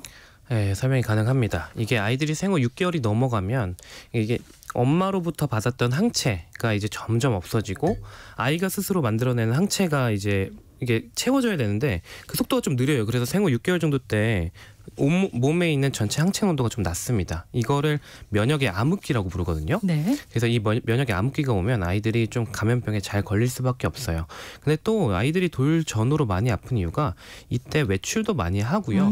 그 기관에 아이를 많이 맡기십니다. 그러면서 전염병이 잘 걸릴 수가 있어서 이때는 이제 뭐 면역의 암흑기에다가 외부 활동이 많아지는 거, 사람 만나는 일이 많아지는 게 합쳐지면서 많이 아플 수 있다. 이렇게 설명할 수 있어요. 그리고 2273님. 23년 10월생 8개월 차 딸아이를 키우고 있는 아빠입니다. 240일이 지난 아기지만 밤 9시부터 자기 시작해서 오전 8시쯤에 일어나는데 중간에 3번에서 5번 정도 울면서 일어납니다. 안아줘서 달래도 달래지지 않아서 새벽에 1번 정도 수유를 하는데요. 새벽 수유를 얼른 끊고 밤잠을 푹 자야 될 텐데 고민입니다. 아이가 밤잠을 잘 자게 할 수 있는 방법 교수님 알려주세요 하셨습니다. 이게 제가 뭐라고 말씀을 드린다고 해서 꼭 아이한테 정답인 건 아닐 수 있어요. 그런데 여기서 몇 가지 생각해 볼 수 있는 거는요. 일단 첫 번째는 아이들은 원래 수면 주기가 1시간에 한 번씩 일어나도록 이렇게 잠을 자고 있어요. 그래서 밤중에 3번에서 5번 정도 깨는 거는 당연히 그럴 수 있습니다. 그런데 그럴 때마다 반응해서 자꾸 달래주고 하면 아이는 더 잠에서 많이 깨나가지고 완전히 깨서 다시 못 잘 수 있어요. 이런 게 습관이거든요. 그래서 어릴 때부터 좀 자다 깨더라도 일정 시간을 좀 두고 보는 게 그런 아이들의 수면 습관을 잡는 데도 중요하고요. 그리고 새벽 수유하는 거는 이제 곧 끊으셔야 되긴 하는데 아직 이유식 시작한 지 오래되진 않으셨잖아요. 그래서 아마 이거는 이게 자다가 깰 때 좀 계속 달래주려고 노력하는 거를 조금 줄이시고 난 다음에 이유식의 칼로리가 이제 올라가게 되면 밤에 계속 배가 부를 경우가 많아요. 그래서 그렇게 되면은 새벽에 배고프다고 우는 경우는 이제 줄어들 겁니다. 그래서 좀 마음을 놓으시고 아이가 깨는 거에 너무 반응해주지 마세요. 네, 끝으로 한 분만 더 만나볼게요. 0606님. 100일 된 저희 아기는 분유를 여유롭게 타줘도 그 양을 다 먹어버리고 옵니다. 배는 빵빵한데 먹성 때문에 그런 것 같습니다. 어떻게 해야 할까요? 하셨습니다. 이거는 사실 제가 정확히 상담을 드리려면 얼마나 먹고 있는지 그리고 아이 체중이 얼마나 되는지 그리고 몇 킬로로 태어났는지 이런 걸 다 자세히 보고 말씀을 드려야 되는 상황이라서 좀 말씀드리기 조심스러운 면은 있지만 그냥 딱 봤을 때 뭐 별 문제 상황은 아닌 것 같아요. 아이들은 대부분 먹는 양이 늘어날 때 이런 경우가 많거든요. 근데 아이가 잘 기어낸다라고 하면 아이가 먹을 때 중간에 끊어서 중간 트름을 좀 자주 시켜주세요. 그러면은 아이가 개우는 것도 많이 줄이실 수 있고 그 수유 끝나고 나서 20-30분 정도는 꼭 그 선 자세에서 트름을 시켜주시길 바라겠습니다. 라디오 상담소 우리 아이는 왜? 오늘은 여기까지 함께 하겠고요. 책 선물까지 함께 가지고 와주신 이재현 용인 세브란스 소아청소년과 교수님 고맙습니다. 네, 감사합니다.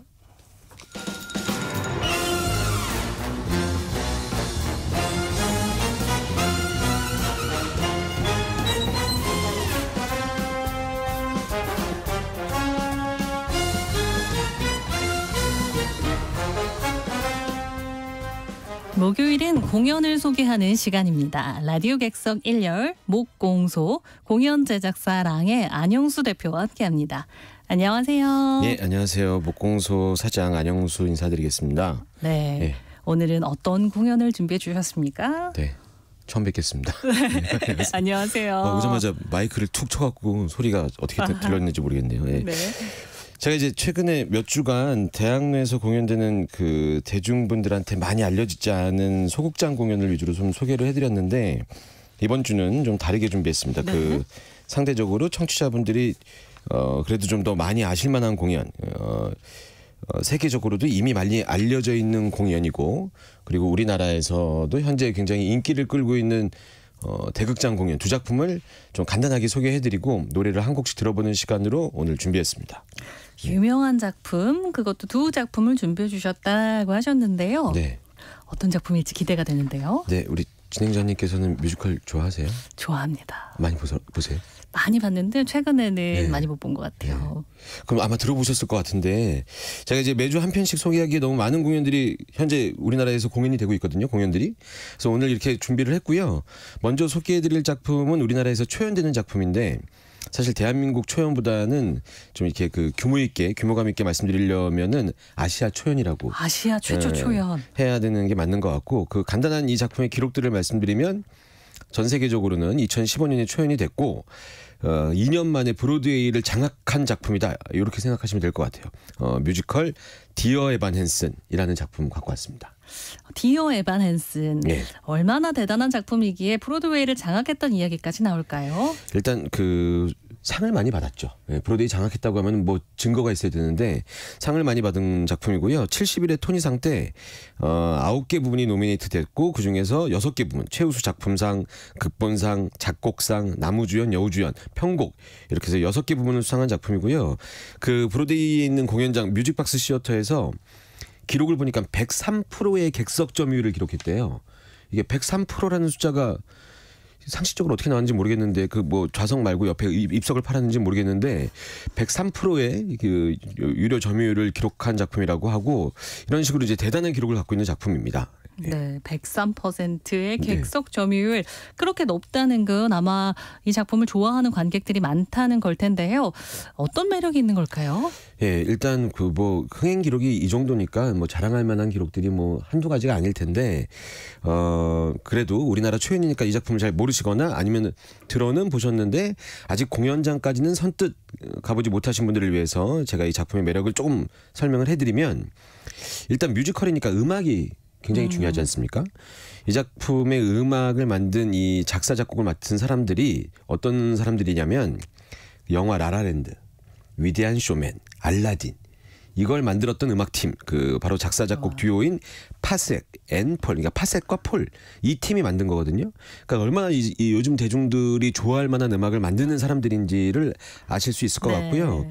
그 이분들의 실적, 이 뮤지컬 디어 에반 헨슨의 음악적인 실적을 좀 말씀드리자면 2017년에 오리지널 캐스트 앨범이 그해의 2월에 빌보드 탑 10 차트의 뮤지컬 넘버인데 8위로 진입을 한 거고요. 이 기록이 50년 만에 뮤지컬 앨범 데뷔 기록을 갈아치우는 기록이었던 거죠. 그리고 이제 7월 조사에 따르면 뮤지컬 전체 음악들 스트리밍 순위에서 3위가 됐고요. 3위에 올랐고 총 8억 5천회 플레이된 그런 음악이라고 하더라고요. 네. 어마어마한 기록인 것 같은데 네. 현재 지금 우리나라에서 공연을 시작을 한 거죠? 네, 지금 절찬리 공연 중이고요. 이제 공연 종료일까지 많이 남지 않았습니다. 3월 28일부터 시작했고 6월 23일 날 끝나요. 얼른 가서 봐야겠네요. 네, 아직 못 보셨죠? 네. 제목은 들어보셨어요? 제목은 들어본 것 같아요. 지금은 들어봤다고 해야 되는 분위기입니다. 네. 네. 지금 충무아트센터 대극장에서 공연되고 있고 이 작품 사실 이게 뮤지컬 우리나라에서 공연되기 전에 이미 뮤지컬 좋아하시는 배우분들, 아니, 뮤지컬 종사하시는 배우 관계자분들 그리고 팬들한테는 널리 알려져 있는 작품이었는데 지난 2021년에 우리나라에서 영화도 이제 그 개봉이 됐어요. 영화로 만들어졌었고 브로드웨이 초연에서 주인공 역을 맡았던 그 뮤지컬 배우 벤 플랫이 영화에까지 출연을 했었습니다. 그리고 이제 이 작품이 우리나라에서 아시아 초연으로 이제 올라가니까 이번 기회에 놓치지 않으셨으면 좋겠고 이게 초연 작품인 만큼 실력 있는 배우들이 많이 참여하고 있는데 그 골고루 그러니까 아이돌 그룹 인피니트의 메인 보컬인 김성규 씨, 뮤지컬 배우 하시면서 TV까지 진출한 박강현 배우 그리고 뮤지컬 앙상블로 실력을 계속 쌓아왔던 임규영 배우가 캐스팅됐던 된 작품이거든요. 이번 기회에 놓치지 않으셨으면 좋겠습니다. 네. 네. 그런데 어떤 이야기일지 궁금해하는 청취자분들 계실 것 같아요. 네. 줄거리 얘기를 아직 안 했습니다. 이 줄거리 재밌더라고요. 그 맛보기만 제가 말씀드리면 일단 이 디어 에반 헨슨, 친애하는 에반 헨슨에게 뭐 이런 느낌이잖아요. 주인공 이름이 에반 헨슨입니다. 근데 이 에반 헨슨이 불안 장애를 앓고 있어요. 그 소심한 학생인데 그 왜 학창 시절에 팔 다치면 깁스하잖아요. 그럼 거기다 친구들이 낙서 같은 거 막 해주는데 이런 낙서할 친구조차 없는 그런 친구입니다. 에반 헨슨이라는 주인공이. 근데 이 에반 헨슨이 상담 선생님한테 이런 그 과제를 받아요. 자신한테 격려의 편지를 스스로 써보라고. 그래서 이제 그 친구가 에반 헨슨이 매일 스스로한테 편지를 쓰면서 본인답게 행동할 수 있는 멋진 하루를 상상하면서 꿈꾸면서 그렇게 사는 게 일상이었죠. 그런데 그러던 어느 날 우연히 마주친 친구 중에 한 명, 학급 이제 친구 중에 한 명, 코너라는 친구한테 본인이 쓴 편지를 빼앗기게 돼요. 이게 약간의 오해가 있어서 코너라는 친구가 이제 그 편지를 빼앗게 되는데 그렇게 그러고 나서 며칠이 지나지 않아서 이 코너라는 친구가 갑작스럽게 죽었다는 소식을 알게 돼요. 근데 이때부터 이제 일이 묘하게 좀 진행이 됩니다. 이 코너라는 친구가 세상을 떠날 때 본인이 이 코너라는 친구가 갖고 있던 유일한 소지품이 주인공 에반 헨슨이 아까 본인한테 썼던 그 편지, 그 뺏었던 편지를 갖고 있었던 거예요. 그래서 근데 그 편지가 보면은 본인이 본인한테 썼던 편지니까 디어 에반 헨슨으로 시작되는 편지거든요. 그러니까 이 편지를 보고 이 세상을 떠난 코너의 부모님이 자신의 아들이 에반과 각별한 사이였다고 생각을 하게 되는 거죠. 오해를 하게 되는 거죠. 그래서 그 편지가 코너의 유서라고 생각하게 되는 거죠. 그리고 나서 이제 코너의 부모님이 에반 헨슨을 찾아와서 에반한테 따뜻한 어떤 관심을 보이면서 에반과 자신의 아들의 추억을 들려달라고 이제 막 부탁을 해요. 근데 에반은 이제 사실대로 얘기하려고 했는데 아들을 잃은 부모님을 보면서 이제 사실대로 얘기하면 좀 너무 안 될 것 같으니까 선의의 거짓말을 하게 됩니다. 이렇게 그 돌이킬 수 없는 거짓말이 어떤 공연의 결과를 초래하게 될지 공연장에서 이제 확인해 보시면 될 것 같습니다. 네.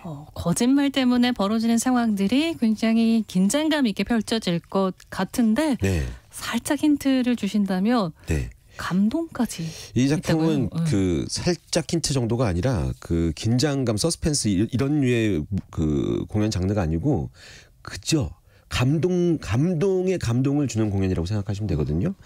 요즘 현대를 살고 있는 우리 그 현대인들한테 외로움을 느끼는 이런 현대인들한테 위로의 메시지를 전하는 작품이라고 말씀드릴 수 있을 것 같고 이 위로를 전하는 방식 중에 뭐 여러 가지 그 시놉시스도 있고 주인공의 캐릭터의 서사도 있고 그렇겠지만 가장 사람들한테 열광의 박수를 받는 부분은 넘버입니다. 음악이 너무너무 좋아요. 네. 말로 하긴 너무 아쉬울 것 같아서 네. 노래 준비해 주셨으면 함께 들어볼 수 있을까요? 지금 방금 라디오 트신 분들은 제가 노래를 불러야 되는 것 같은 분위기. 그거 아니고 뮤지컬 디어 에반 헨슨이 이제 국내 초연이라 우리나라 공연 뮤지컬 넘버는 음원이 따로 없어서 얼마 전에 개봉했었던 영화 OST를 준비했습니다.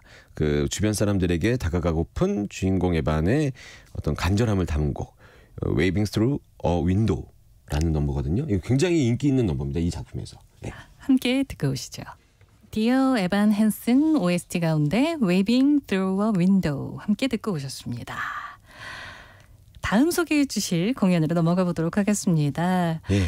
유명한 공연 두 작품 소개해 주신다고 하셨었죠? 네.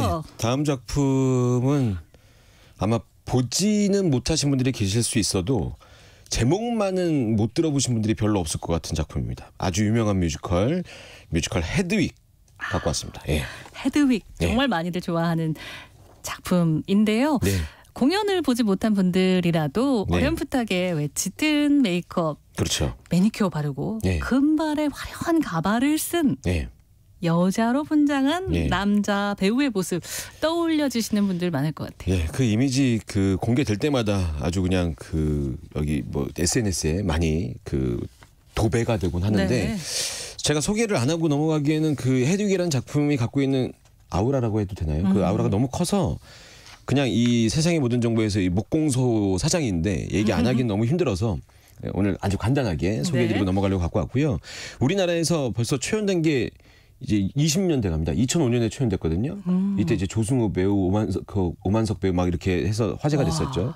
그래서 20년 동안 이번 시즌까지 14번의 시즌을 맞이하고 있는 공연이고요. 이게 처음 시작했을 때 한 300석도 안 되는 조그만 소극장에서 시작했어요. 우리나라에서. 그러다가 지금은 이제 버전을 변경하면서 현재는 1200석 정도 규모의 샤롯테 시어터라는 국내 최고의 뮤지컬 전문 공연장에서 공연되고 있는 공연입니다. 공연을 할 때마다 이번에는 어떤 배우가 과연 이 헤드윅을 하는지 리치학을 하는지 초미의 이제 공연계의 관심사가 되는 공연, 바로 뮤지컬 헤드윅을 간단하게 소개해드리도록 하겠습니다. 말씀해 주신 대로 오랜 시간 공연되어 온 작품이기도 하지만 티켓팅이 어렵기로 소문난 스트레스입니다. 벌써부터 스트레스. 작품이기도 하잖아요. 아직 못 보신 분들을 위해서 어떤 공연인지 소개를 해주실 수 있을까요? 예, 그 KBS 라디오에서 소개해드리기엔 힘든 공연입니다.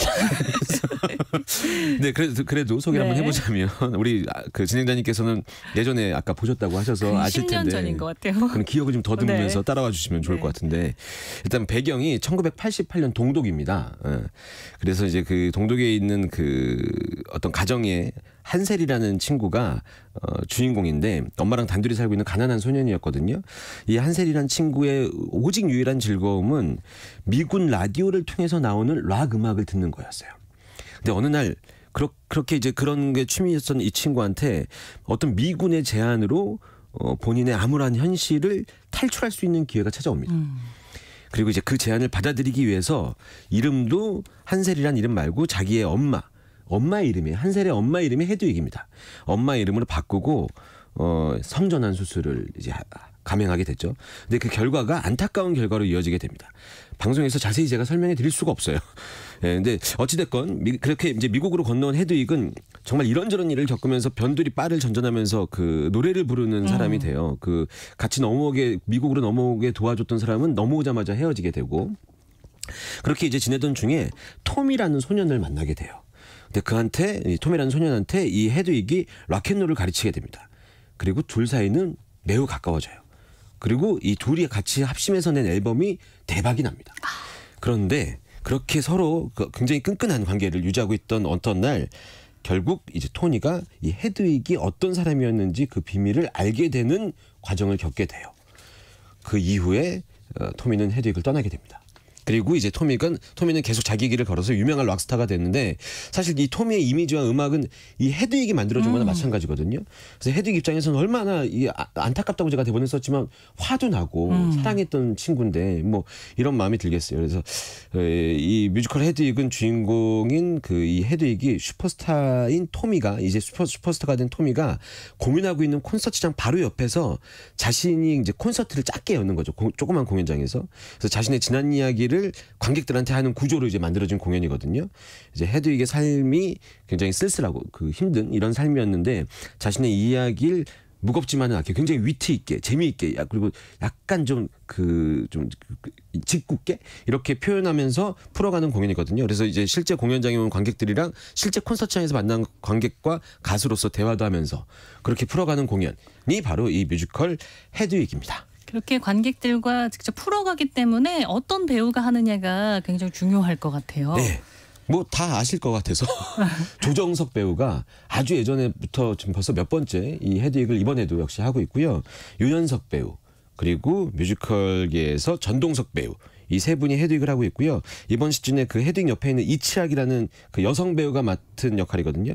이 역할은 장은하 배우, 이혜은 배우, 여은 배우가 맡아서 열연하고 있는 중입니다. 네, 뭐 이미지적으로도 굉장히 강렬한 게 초반에 말씀해 주셨지만 굉장히 큰 것 같아요.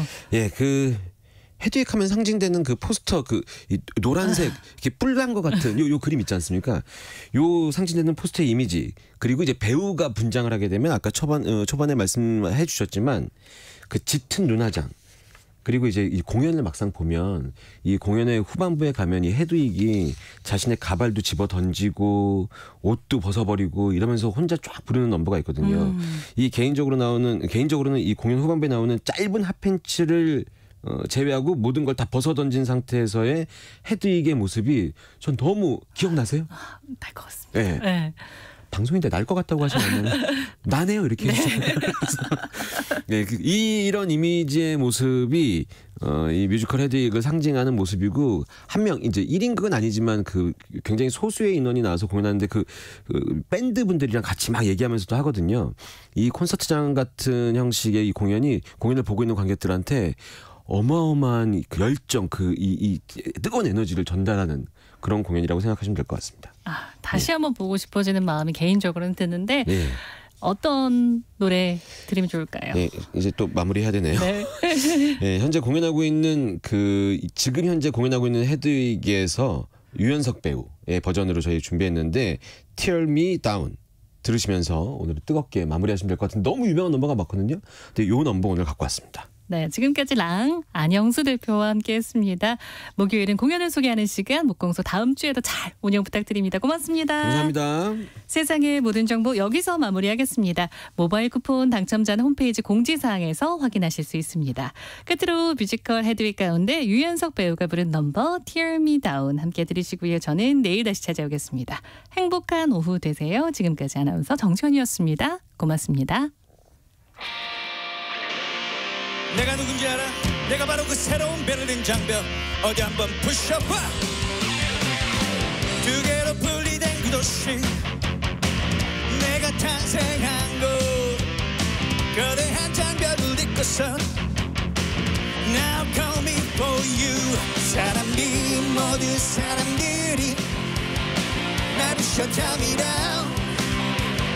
덤벼봐 내게 덤벼라 부셔 Tell me down.